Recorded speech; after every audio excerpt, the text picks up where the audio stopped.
Le micro marche, vous m'entendez? Donc, Comment? oui,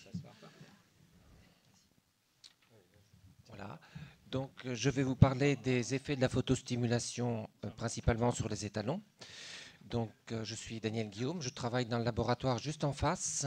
Et les gens qui m'ont aidé, c'est Louise Grosboileau, ma stagiaire de Paris, qui m'a fait faire beaucoup de cheveux blancs, Didier Chéneau et Mathieu Keller, qui m'ont encouragé dans cette thématique, et également Stéphanie Prévost, Gaude Dervy, Pinel, qui ont fait tous les dosages de stéroïdomiques, et surtout Frédéric de Geoffroy, je ne sais pas s'il a pu venir aujourd'hui, donc, qui m'a beaucoup aidé pour récolter tous les étalons.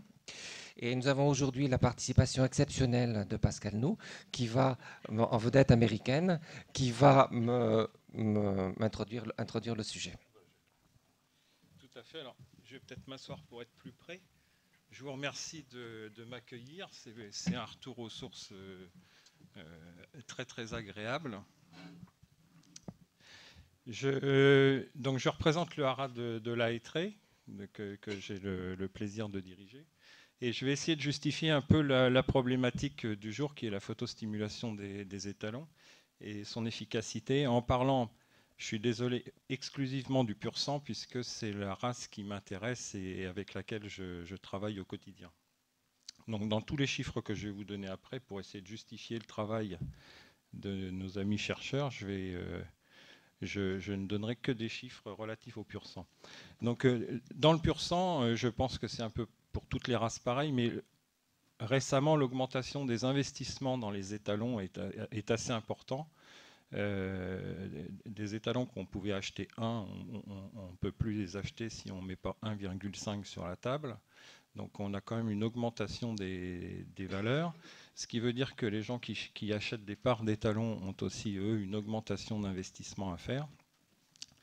Et donc la recherche de rentabilité devient de plus en plus une problématique quotidienne. Quelques chiffres un petit peu pour exprimer ça. En 2017, en Irlande, l'étalon le plus demandé était Soldier of Fortune. Et vous allez voir qu'il porte bien son nom puisqu'il a sailli 352 juments en monte naturelle, simplement pendant la saison de monte printanière.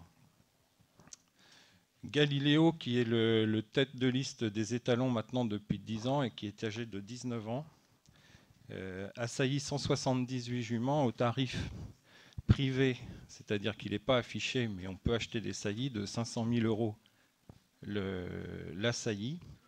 Si on multiplie tous ces paramètres en tenant compte d'une fertilité, d'une fécondité de 65%, on obtient un chiffre d'affaires annuel théorique d'une 50aine de millions d'euros. Donc vous pouvez constater qu'effectivement, il y a des problématiques économiques importantes. En Grande-Bretagne, le dauphin de Galiléo s'appelle Dubawi, et lui, il a sailli 174 poulinières, ce qui est à peu près la même chose, un tarif un petit peu moins élevé de 300 000 euros, ce qui est déjà quand même pas mal. Et la star du turf dont vous avez peut-être entendu parler, une des dernières en date qui s'appelle Frankel, a sailli, lui, 195 poulinières au tarif d'environ 150 000 euros, ce qui est pour un jeune étalon un chiffre d'affaires théorique d'environ 19 millions d'euros. Je parle de chiffre d'affaires théorique, parce qu'évidemment, il y a des arrangements, des juments du propriétaire qui viennent saillir, etc. Mais c'est pour donner un ordre d'idée. Alors en France, on est loin de ce niveau de niveau de génétique et donc de tarifs, puisque notre meilleur étalon pur sang ne saillit qu'au tarif raisonnable de 75 000 euros, ce qui est quand même nettement inférieur, mais qui reste quand même quelque chose d'intéressant. Il faut noter il a fallu attendre 98 pour qu'un étalon pur sang dépasse les 100 juments saillies en France. D'accord, donc c'est relativement récent. C'était en 98, et cette année, on a 29 étalons qui ont dépassé les 100 juments saillies. Donc c'est pour aussi donner une idée de l'importance que tout ça est en train de prendre, avec pour la première fois depuis 2 ou 3 ans, des étalons qui passent les 200 juments saillies également en France, ce qui n'existait jamais. Donc, compte tenu de des implications financières, il était tout à fait fondé de s'interroger sur quelle technique mettre en œuvre pour potentialiser cette exploitation. Parce qu'une exploitation comme ça ne peut se potentialiser qu'en augmentant la durée de la saison de monte. Et alors effectivement, pour des chevaux à vocation plat, on cherche à avoir des naissances précoces près du 1er janvier de façon à gagner du temps sur le temps, alors que pour les chevaux d'obstacle qui en Irlande par exemple ne sortent qu'à 5 ou 6 ans, les saisons de monte se prolongent par exemple jusqu'au mois d'octobre. Il est assez fréquent quand vous allez vous promener en Irlande au mois de septembre de voir des petits poulains nouveau-nés. Donc c'est une façon aussi d'augmenter ça. Les cadences de saillie journalières s'augmentent, évidemment, parce que c'est simplement autorisé en monte naturelle et l'insémination artificielle est refusée. Donc vous avez des étalons qui saillissent à des rythmes très calculés, c'est vraiment très professionnel, puisque tous les 4 heures, par exemple, on fait saillir le cheval, et que ça soit nuit et jour. Tout le monde est sur le pont tout le temps. Quand il y a des telles sommes en jeu, effectivement, on peut payer les heures sup de nuit. Ça, de ce côté-là, il n'y a pas de problème. Et puis, alors, un autre phénomène qui n'est pas récent, mais qui a tendance un petit peu à augmenter, c'est l'alternance de monte entre l'hémisphère nord et l'hémisphère sud. Voilà, qui se met en place également. C'est-à-dire qu'on a des chevaux qui saillissent beaucoup dans les 2 hémisphères, sans période de repos. Donc, ça induit une gestion quotidienne aménagée, de l'étalon, du haras, parce qu'effectivement, c'est tout le monde, tout le temps sur le pont, donc le personnel, des risques physiques, des risques sanitaires, une sensibilisation également exacerbée au bien-être animal, parce que effectivement, ces chevaux-là donnent de leur personne, il faut bien l'admettre. Et donc, ces interrogations qui sont liées à la photopériode peuvent être légitimement abordées pour les étalons, comme il en a été fait dans les années 80, dont Didier parlait tout à l'heure, en ce qui concerne la photopériode des juments et l'intérêt qu'on avait à essayer de décaler un petit peu les choses de façon à essayer d'avoir des naissances le plus précoces possible. Voilà les aspects zootechniques et économiques qui sont mis un petit peu en valeur de façon à justifier, Daniel, ton travail que tu vas nous présenter maintenant. Merci Pascal. Donc, cette diapo a pour but de vous rappeler que les juments sont très saisonnés, et cela se traduit principalement par un pic de naissance en avril et mai, et ce, quelle que soit la race qui est étudiée. Donc ce pic de naissance en avril et mai est lié à une particularité physiologique de la jument. Donc on va ici parler du saisonnement de la jument avant de parler au saisonnement des étalons, parce que c'est sur la jument qu'a été établi tous les concepts scientifiques qui expliquent ce phénomène. Donc voilà ce que c'est la photopériode. Donc tout le monde le sait, actuellement en hiver, je ne trouve pas la flèche, excusez-moi. Actuellement en hiver, les jours sont courts, et en été, les jours vont être longs. Pardon. Donc voyez ici les alternances de la reproduction d'une jument. Donc là, la jument est cyclique, il y a une alternance de progestérone à chaque fois. Pardon, excusez-moi. Il y a une alternance de cycles. Ici, la jument s'arrête et elle va redémarrer ici. Donc sur ce lot-là, c'était jument lourde, relativement expansive, en élevage relativement extensif, elle s'arrête le 4 octobre pour reprendre le 8 avril. Donc il y a bien un arrêt de la reproduction en hiver. Donc si on a des juments ovarectomisés et qu'on dose la LH sur ces juments, vous voyez que le rythme de la LH, c'est-à-dire l'hormone qui dirige l'ovulation, est tout à fait parallèle au rythme de la photopériode naturelle. Donc il y a bien un effet de la photopériode. Et qu'est-ce que c'est la photostimulation ? Bien, vous voyez, quand on place, ici vous avez à nouveau les courbes de progestérone sur des juments en photopériode naturelle. Ici, les courbes de progestérone sur des juments qui ont été éclairés pendant 14h30 de lumière par jour. Et vous voyez que la date de première ovulation est nettement avancée, d'environ 2 mois ici, par rapport au lot sur photopériode naturelle. Et sur ce lot-là, nous avons arrêté la photostimulation fin janvier, et vous voyez qu'également, les dates de première ovulation est parfaitement synchrone avec quand on n'a pas arrêté la photopériode, quand on n'a pas arrêté l'éclairage. Donc, ce qui démontre qu'il y a une sorte de rythme endogène qui est lié dans le cerveau de la jument, une espèce de gros calendrier endogène qui fait que la jument va ovuler, avoir sa première ovulation avancée par la photopériode. Donc, autre phénomène qui se produit chez les juments, vous avez ici le pourcentage de juments cycliques en fonction de deux états corporels. Des juments amaigris en vert et des juments relativement grasses en rouge. Donc vous voyez que les juments qui sont amaigries, elles s'arrêtent toutes systématiquement en hiver avec un anestrus relativement long. Alors que les juments grasses, il n'y en a que la moitié qui s'arrête en hiver et avec un anestrus parfois très court, parfois que de 1 mois. Donc on peut conclure que la photopériode va caler l'anestrus, va caler la saison de la reproduction et la nutrition va induire la profondeur de l'inactivité ovarienne, va induire la profondeur de l'anestrus saisonné. Chez les étalons maintenant, donc le phénomène est beaucoup moins net chez les étalons. En fait, il se traduit essentiellement par une baisse de la libido de l'étalon. Et vous voyez dans cette vieille publication de Pickett et Hall en 1976, vous voyez le temps de récolte d'un étalon est nettement accru pendant les mois où la photopériode est courte, hein, octobre, novembre, décembre, janvier. Donc le temps de récolte est nettement accru. Donc c'est quand il faut attendre aussi longtemps que ça pour avoir une récolte, quand il fait froid, eh bien, on voudrait bien que l'étalon mette un petit peu du sien, on voudrait bien pouvoir le stimuler. Donc, les moyens de stimuler l'étalon, c'est un petit peu d'essayer de faire comme chez la jument, de le photostimuler. Mais c'est quand même moins évident de le mettre en évidence, cet effet.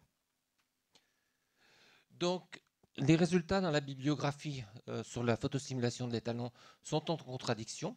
Par exemple, Thomson et Hall trouvent un effet très net sur la reproduction, alors qu'une publication plus récente de Schrammel et Hall ne trouve pas d'effet. Donc, les deux publications sont pourtant dans des situations comparables.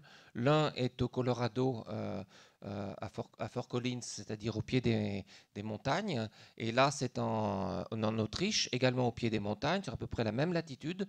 Mais là, ici, c'est avec des chevaux de sang. Ici, c'est avec des Shetland. Donc les Shetland sont quand même réputés pour leur rusticité, leur résistance au froid. Et donc, il est normal qu'élevés en Autriche, dans des conditions de confort pas représentatifs de la race, qui n'ont pas, quand ils sont à l'état de chevaux sauvages dans les îles Shetland, eh bien, qui n'expriment pas leur repos sexuel en hiver. Alors que là, ces chevaux de sang vont l'exprimer dans des conditions peut-être plus extensives dans lesquelles ils étaient élevés. Donc, sont principalement les paramètres de comportement qui sont influencés donc, par le repos sexuel. Mais ces paramètres de comportement, ils dépendent également du tempérament du cheval. Plus le cheval sera sensible, plus il va être difficile à récolter, plus il va être sensible aux erreurs des manipulateurs pour le récolter. Ça ne va pas être facile. Il va également dépendre de son conditionnement antérieur. Si son conditionnement antérieur a été bien réussi, eh bien, il ira rapidement sur le mannequin, il sera moins effrayé par les gens, ça sera plus facile. Et toutes les erreurs des manipulateurs, eh bien, l'étalon risque de s'en souvenir. Donc, le comportement, eh bien, il est lié essentiellement à une hormone que tout le monde connaît, la testostérone. Mais la testostérone, elle s'avère chez les chevaux pas très facile à manipuler. En effet, les taux de plasmatique de testostérone sont très variables et ils sont très rapidement transformés. Ils partent vers d'autres substances, donc ils disparaissent très rapidement du sang, donc on ne peut pas difficilement les quantifier. Et d'autre part, dès que la testostérone augmente, elle induit une baisse de l'ALH, donc quand l'ALH baisse, elle induit une baisse des taux de testostérone. Donc c'est un effet de pharmacodynamique qui est très très important sur la testostérone. Donc c'est difficile à mettre en évidence. Donc dans ces deux publications, Thomson et Hall trouvent un effet sur la testostérone et pas Schrammel et Hall. Donc et d'autre part, les étalons, ils sont en général tout le temps bien alimentés, sauf quand ils sont conduits dans des états un petit peu à état sauvage. Et ça va masquer l'expression de leur repos sexuel. et en particulier quand c'est des chevaux de pur sang qui valent la valeur que nous a indiqué Pascal, nous, je pense qu'on en prend soin, qu'on ne les lâche pas dans les prés, dans des endroits de moyenne montagne, comme ça. Donc, ils ne vont pas exprimer leur repos sexuel. Donc, notre objectif ici était de mettre en évidence l'effet de la photostimulation sur des paramètres qui sont peu influençables par les manipulateurs, par les conditions antérieures, par le tempérament du cheval, et qui peuvent être reliés aux paramètres de la reproduction. Donc nous avons choisi comme paramètre peu influençable la stéroïdomique et comme paramètre de reproduction essentiellement le comportement sexuel. Donc la stéroïdomique, voilà que les choses se compliquent, mais je suis bien obligé de vous expliquer un petit peu ça. Donc les stéroïdes sexuels, ils dérivent tous du cholestérol. Cholestérol qui des fois nous pose quelques problèmes. C'est une molécule relativement complexe qui est toujours caractérisée par 4 cycles avec des carbones et puis différentes fonctions qui sont greffées autour. Donc à partir du cholestérol, on peut faire dériver un certain nombre de... Les enzymes créent un certain nombre de molécules donc, qui conduisent ici par cette voie, par la prégnénolone, par la 7-alpha-hydroxyprégnénolone, par la déhydroépiandrostérone, l'androsténédiol à la testostérone. Donc il y a une voie assez complexe qui peut être différente du reste, on peut passer par là ou par là pour arriver à la testostérone, mais c'est principalement l'androsténédiol qui est le précurseur de la testostérone. Et après, la testostérone, elle va être rapidement éliminée. Excusez-moi, j'ai les doigts trop gros pour la machine. La testostérone va être rapidement éliminée en estradiol ou en dihydrotestostérone. Donc, difficile à l'avoir dans le sang. Donc, j'attire votre attention également, ce qui introduit un peu l'exposé suivant, qu'une partie des stéroïdes, les corticostéroïdes, sont sécrétés dans les mitochondries, sont fabriqués dans les mitochondries. Donc, on revient à la testostérone. La testostérone, elle est transformée principalement en 17-bêta-estradiol. Donc, on a passage d'une fonction cétone à une fonction alcool qui va après être éliminée dans ce sens-là. Donc, toutes ces molécules, pour être éliminées, elles ne sont pas solubles dans l'eau. Donc, pour être éliminées dans les urines, il faut pouvoir les solubiliser dans l'eau. Et donc, un des voies de solubilisation dans l'eau, c'est de greffer un radical soufre ici, qui va permettre l'ionisation et donc augmenter très fortement la solubilité dans l'eau. C'est le cas pour la testostérone, c'est le cas pour l'estradiol ou pour l'androstérone sulfate. Voilà. L'autre voie pour permettre la solubilisation dans l'eau, c'est la voie des glucuronoconjugaisons, c'est-à-dire qu'on va greffer ici un radical acide, par exemple sur l'androstanédiol. Ici, l'enzyme va greffer tout ce radical ici sur la fonction alcool et on aura une fonction acide qui va permettre la solubilité dans l'eau. Donc, grâce à ces deux mécanismes, on a une ionisation possible et une forte solubilité dans l'eau. Donc, toutes ces réactions se font principalement dans le foie et le passage dans l'urine, la concentration, le rein va concentrer ces substrats dans l'urine, ce qui va permettre de les doser de façon beaucoup plus rapide. Donc, notre protocole. Donc, nous avions ici 5 étalons qui ont été maintenus sous photopériode naturelle et 5 étalons qui ont été maintenus sous photopériode stimulante, comme les juments. Donc, on avait la photopériode naturelle ici et on a fait cet éclairage artificiel à partir du 20 décembre, a été maintenu jusqu'au 5 avril ici et on a stimulé ces étalons. Donc, pour l'analyse statistique, on a divisé notre expérience en 3 périodes. Une période avant l'éclairage, avec ici 4 prélèvements. Une période de transition au moment de Noël et de jour de l'an, dans laquelle le processus va se mettre en place. Et une période pendant l'éclairage. Donc on a fait des prises de sang à la veine jugulaire pour le dosage de la testostérone et pour le dosage des hormones hypophysaires, mais on n'a pas encore pu le faire. Et à chacune de ces dates, on a récolté le sperme, enfin c'est surtout Frédéric qui a récolté le sperme ici, comme il le fait habituellement, sans aucun changement dans le protocole. Et on a filmé ce comportement, la récolte de sperme, pour en tirer une appréciation de la motivation sexuelle lors d'une récolte. Donc, pour le film, on avait l'entrée du cheval qui donnait le temps 0, Puis après, lorsque le cheval présentait sa première érection, on avait la latence de l'érection. Après, la latence au premier saut et la latence lors de l'éjaculation, lorsqu'il présente ce mouvement caractéristique de la queue. Donc, nos urines, les urines des étalons ont été dosées par la BERCA dans une énorme machine qui s'appelle une GCMS, donc par des ingénieurs spécialisés sous cette fonction-là. Et avant ça, les urines étaient préparées et on faisait ce qui s'appelle une déconjugaison par méthanolyse, c'est-à-dire qu'on retrouvait la testostérone ou le stéroïde natif. On supprimait la transformation qui permet de le solubiliser. Donc, on a pu identifier 20 stéroïdes présents dans les urines, dont un certain nombre, 11, ont été quantifiés, étaient en quantité suffisante pour qu'on les quantifie et puis qu'on envisage de voir leur variation. Donc vous voyez certains stéroïdes qui ont été quantifiés. Donc par exemple la progestérone. Et oui, et les étalons ont de la progestérone. Et vous allez voir que ce n'est pas à des taux petits. Donc l'estradiol également est quantifié. Donc c'est l'hormone qui induit quand même l'estrus, c'est la jument. Donc la différence entre les étalons et la jument est peut-être pas si fort. Voilà les premiers résultats. Donc j'ai mis ici le DHEA qui est aussi célèbre. Donc on n'a pas d'effet. Donc avant la photostimulation, pendant la phase de transition et après la phase de transition, les courbes restent à peu près plates. C'est également le cas pour l'estrone. Donc l'estrone est à des taux énormes, ce qui est une particularité de l'espèce équine, et on ne sait pas très bien à quoi servent ces taux.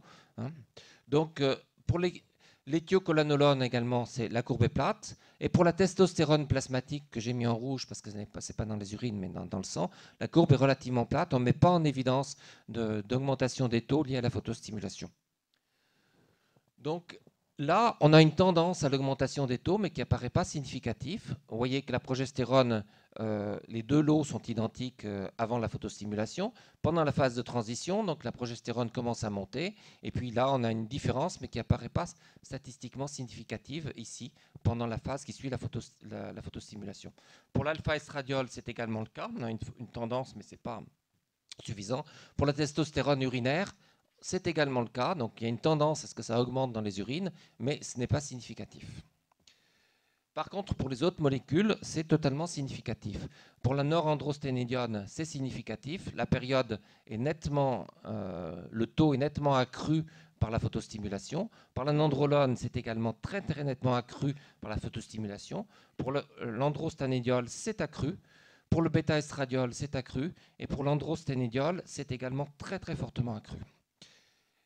Si je replace les molécules pour lesquelles on a vraiment un net accroissement, ma diapo est coupée, donc on a un fort accroissement sur le précurseur de la testostérone, qui est mis en évidence, et sur les principaux métabolites de la testostérone. Donc ça veut bien dire, là c'est une voie de passage obligée, ça veut bien dire que la testostérone a été augmentée très nettement par la photostimulation, mais qu'on ne peut pas le voir dans le sang, qu'on peut très difficilement le voir en sang à cause de sa pharmacocinétique. Maintenant, les paramètres de comportement. Donc, vous voyez ici la latence à la première érection. C'est le seul paramètre qui ressort significatif. C'est-à-dire que donc on s'attend à avoir une baisse de la latence. Plus l'étalon est stimulé, plus il va être en érection tôt. Donc, vous voyez, les deux lots n'étaient pas tout à fait équivalents au début, avant la mise sous lumière. Et après le lot rouge qui est photostimulé, la photostimulation va nettement impacter la latence de ces étalons. Et on a un étalon qui est Spirit, le bien nommé, qui va vraiment avoir un effet sur cette latence à l'érection extrêmement fort. Donc sur la latence, sur le premier saut, on a également cet étalon qui marque très nettement cette amélioration de sa latence, mais l'effet ne ressort pas significatif. Et sur la latence à l'éjaculation, même format, l'effet ne ressort pas significatif. Donc c'est un petit peu normal que l'effet ressorte significatif sur la latence à la première érection, parce que ce paramètre-là n'est pas ou très peu influencé par les manipulations. Et le moindre petit incident à ce moment-là, entre la latence à l'érection et la latence au premier saut, a tendance à un peu inhiber l'étalon. Donc ces deux paramètres-là sont très influencés par le manipulateur. Donc, on a également vu les paramètres de sperme pendant la troisième phase, donc lorsque la photostimulation a montré son effet. On a la concentration des spermatozoïdes qui augmente, mais de façon non significative, et le volume de semences qui n'augmente absolument pas. C'est-à-dire que c'est non significatif, mais on aurait peut-être tendance à augmenter la concentration, ce qui serait un paramètre intéressant pour la congélation. En conclusion, on a démontré l'existence d'un effet de la séance chez l'étalon, et ce, bien qu'on était dans des conditions de terrain, c'est-à-dire que les étalons du haras du pin sont principalement faits pour la formation des inséminateurs, et que de temps en temps, on n'était pas dans des conditions expérimentales où on pouvait faire tout ce qu'on voulait sur les étalons et parfaitement les maîtriser. Donc on a bien fait ce qu'on voulait, c'est-à-dire montrer un effet non lié au milieu de la photostimulation. Donc on a un départ très fort sur les concentrations urinaires des métabolites de testostérone. L'impact est évidemment difficile à mettre sur le comportement sexuel de l'étalon, difficile à mettre en évidence directement sur les concentrations plasmatiques de testostérone en raison des caractéristiques de celles-ci. Donc, vous avez peut-être vu dans la presse scientifique, donc il y a un aspect qui nous n'avons pas pu développer malheureusement du haras d'Avranches en Suisse, où l'effet mâle a été mis en évidence, c'est-à-dire lorsqu'on introduit un étalon dans une écurie avec des juments, l'étalon a tendance à faire induire la première ovulation de l'année. Donc, l'étalon n'était pas ici photostimulé, n'était pas traité, et donc on a tendance à croire que la publication devrait être revue avec des étalons qui auraient été au préalablement traités. Donc la pratique de la photostimulation, donc c'est extrêmement simple. 14h30 à 16h30 d'éclairage, même avec une lampe de faible puissance, puisqu'on sait sur les juments que 10 lux, c'est-à-dire une petite lampe de chevet, va vous permettre de photostimuler les juments. Donc les yeux des étalons et les yeux des juments, c'est la même chose. C'est une méthode solide. Quand on fait des accidents, qu'on oublie d'allumer un soir, que si on ne répète pas trop l'accident ou que ça n'impacte pas le résultat sur la jument. Et c'est un gain de temps vraiment très appréciable pour la collecte des étalons, surtout dans le froid normand. Donc voilà, j'ai terminé. Donc je tiens particulièrement à remercier pour ce travail le laboratoire des dosages hormonaux qui a dosé la testostérone et au haras du pin, les gens qui ont aidé lors des collectes et de l'entretien des étalons. Et pour les financements, l'IFCE et l'INRA. Voilà, merci Daniel, merci Pascal. On va passer maintenant